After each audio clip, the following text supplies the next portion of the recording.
안녕하세요. 6월 성경 통독 365를 담당하고 있는 김건영 목사입니다. 지난주에는 욥기를 함께 살펴봤는데요. 지난주에 이어서 욥기 29장부터 마지막 42장까지의 내용을 함께 정리해 보도록 하겠습니다. 먼저 29장부터 31장까지는 새 친구를 향한 욥의 마지막 변론이자 독백이 나오죠. 먼저 욥은 지난날에 풍요롭고 의로웠던 과거를 회상한 후에 자신이 처한 현실에 대해 탄식하며 왜 자신에게 고통이 임하는지에 대해 하나님께 반문합니다. 32장에서는 욥과 새 친구 사이에 엘리후가 개입하여 중재하는 장면이 나오고 있습니다. 엘리후는 인과응보론을 주장하는 새 친구와 자기의 의로움을 주장하는 욥의 허물을 동시에 지적하면서 참 지혜를 주고자 노력하지요. 33장부터 37장까지는 욥을 향한 엘리후의 긴 권면이 이어지고 있습니다. 엘리후는 욥의 고난을 하나님의 연단이라는 차원에서 봄으로써 새 친구들보다는 더 발전된 견해를 보여주고 있습니다. 하지만 그럼에도 욥이 당한 고난에 대해서는 실질적이고 근원적인 답변을 제시하지 못하고 있습니다. 38장부터 41장까지는 마침내 하나님께서 폭풍 가운데 나타나셔서 욥에게 말씀하십니다. 하나님께서는 창조주 하나님의 절대 주권과 그에 대비되는 인간의 나약함을 대조하심으로써 누구든지 하나님의 절대 주권과 하나님의 경륜에 회의하고 도전해서는 안 된다는 사실을 일깨워 주십니다. 마지막 42장에서는 욥은 하나님과의 만남을 통해 자신의 한계를 깨닫게 되죠. 하나님 앞에 회개하는 가운데 욥은 새 친구의 허물에 대해서 중보 기도와 제사를 드리게 됩니다. 그리고 하나님께서는 욥에게 갑절의 축복을 허락하십니다. 지금까지 살펴보았듯이 욥기는 경건한 하나님의 사람이 어느 한순간 모든 것을 잃고 극심한 고난을 경험하며 겪는 신앙적인 번민과 회의의 과정을 보여주었습니다. 욥기는 사람들이 흔히들 오해하는 믿음과 형통함 또는 죄와 벌이라는 인과응보 개념의 의문을 던지면서 특별히 고통받는 자들에 대해 하나님의 절대 주권과 또한 하나님의 섭리에 대해서 다시 한번 진지하게 생각해 볼 수 있는 기회를 제공하고 있죠. 무엇보다 욥기를 통해 우리는 하나님의 탁월한 지혜를 신뢰하고 또 그 앞에서 무릎 꿇고 순종해야 한다는 사실을 다시 한번 깨닫게 됩니다. 그리고 궁극적으로는 십자가의 고난을 통해 우리를 변호하시고 구원의 복을 허락하신 예수 그리스도를 우리는 욥기를 통하여 발견하게 되지요. 완전하신 예수님께서는 욥처럼 고난을 받으셨지만 고난 가운데서도 하나님을 부인하지 않으셨고 끝까지 하나님의 뜻에 신실하게 순종하는 귀한 모습을 우리에게 보여주셨습니다. 욥이 제 가운데 주저앉아 영원히 탄식하지 않았듯이 예수님께서도 십자가에서 영원한 고통을 겪지 않으셨습니다. 그 십자가는 이제 비어있고 예수님께서는 죽은 자 가운데 부활하셔서 지극히 높은 하늘 보좌 위에 앉아 계십니다.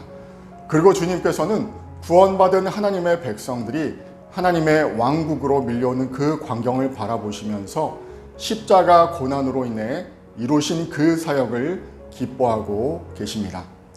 이어서 시편에 대해 살펴보겠습니다.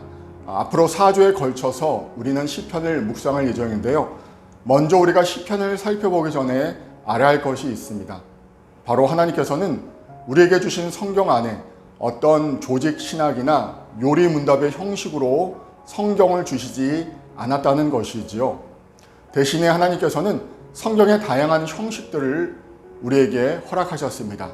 즉 이야기, 노래, 편지와 예언, 묵시 등의 다양한 형식으로 우리에게 주신 것이지요. 특별히 시의 형식에 대해 살펴볼 때 흥미로운 사실이 있습니다. 그것은 구약 성경의 모든 시를 합치면 신약 성경 전체보다 분량이 더 많다는 것이지요.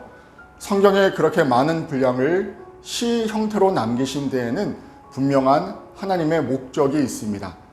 하나님께서는 우리가 성경을 통해 단순히 어떤 신학적인 정보를 얻는 것이 아니라 하나님을 개인적으로 알아가기를 바라고 계신 것이지요. 그리고 시는 그 목적에 가장 잘 맞는 도구가 됩니다. 시편은 다윗은 물론 솔로몬, 아삽, 모세를 비롯해 이름이 밝혀지지 않는 많은 시인들이 자신에게 역사하신 하나님을 노래한 아름다운 시이며 최고의 찬양이기도 합니다. 그래서 종교개혁자 칼뱅은 시편에 간단한 음료를 붙인 찬양만을 예배 중에 하나님께 올리자고 했을 정도이지요. 특별히 시편의 찬양시보다 탄식시가 더 많음에도 시편을 찬양의 책이라고 한 이유가 있습니다. 바로 모든 시편에 찬양의 어조가 있기 때문이죠. 각각의 시편은 물론 시편 전체의 진행이 찬양이라는 방향을 향하고 보여주기 때문입니다. 심지어 시편 기자가 절박한 상황 가운데서도 부르짖는 그 탄식조차 그 탄식을 넘어서는 찬양의 어조가 있고 미래의 찬양을 기대하는 그 모습이 담겨져 있습니다.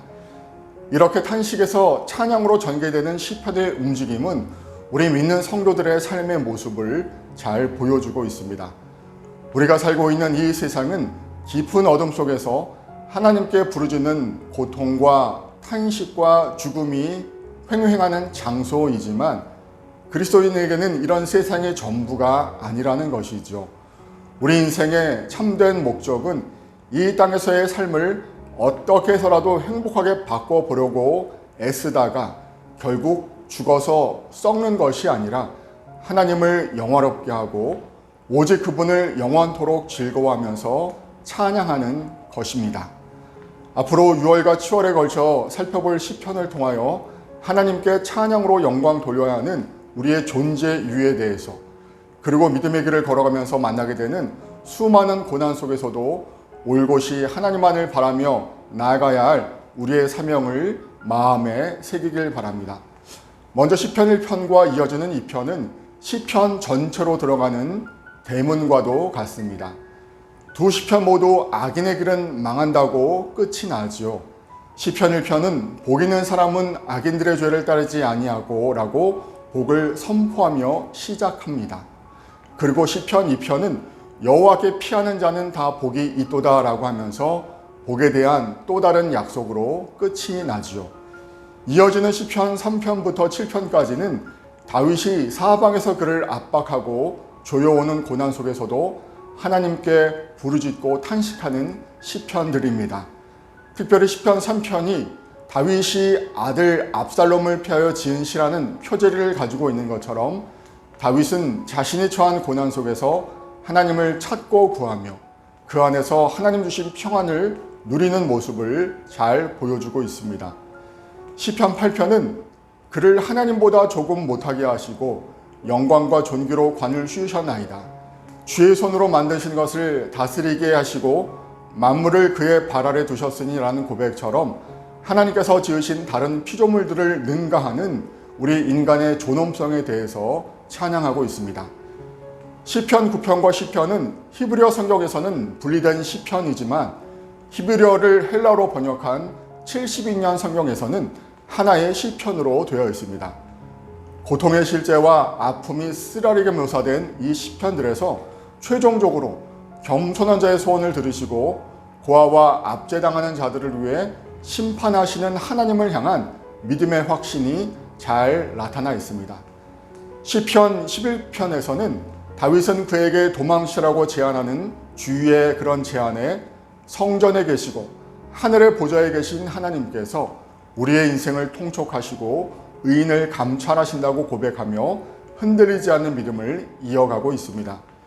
시편 12편에서는 거짓말, 아첨하는 입술, 자랑하는 혀라는 표현처럼 말에 대한 주제를 설명하고 있습니다. 그리고 이에 대비되는 순결하고 흙 도관 위에 7번 단련한 은 같은 하나님의 말씀이 나오고 있죠. 시편 13편에서는 신앙의 역설이 잘 나타나 있습니다. 환경이 전혀 바뀌지 않았음에도 불구하고 고난 중에 슬픔과 고통이 있는 상황 속에서도 주를 바라보며 오히려 하나님을 찬송하는 다윗의 그 모습이 잘 드러나 있지요. 시편 14편에서는 다윗은 일종의 예언자의 모습으로 등장합니다. 7절을 제외하면 수직적인 관계에서 하늘의 하나님께 기도하는 것이 아니라 수평적인 관계에서 백성들에게 지혜의 말을 전하는 모습을 우리에게 보여주고 있습니다. 시편 15편은 주의 장막에 머물 자 누구이며 주의 성산에 사는 자가 누구인가 라는 질문으로 시작합니다. 그리고 정직히 행하고 공의를 실천하며 진실을 말하는 자는 영원히 흔들리지 아니할 것이라는 약속으로 끝이 납니다. 시편 15편에서 정직하고 경건한 자가 흔들리지 않을 것이라고 강조했던 다윗은 이제 시편 16편을 통하여 자신이 여호와를 항상 앞에 모심으로 인해 자신의 오른쪽에 계신 하나님으로 인해 자신이 흔들리지 아니할 것이며 더 나아가 주의 앞에는 충만한 기쁨이 있고 주의 오른쪽에는 영원한 즐거움이 있을 것이라는 그의 간절한 소망과 바람을 보여주고 있습니다. 지금까지 우리가 살펴본 시편은 우리에게 삶의 모든 순간에 하나님께 나아가 기도와 찬양을 드리는 법을 가르쳐 주고 있습니다.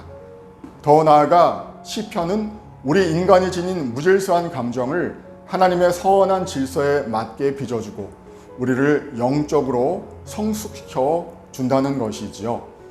앞으로 계속 시편을 통독하고 묵상하면서 하나님과의 더 깊은 교제 속에서 하나님 주시는 은혜와 평안을 누릴 수 있는 귀한 시간 되시기를 간절히 소망합니다.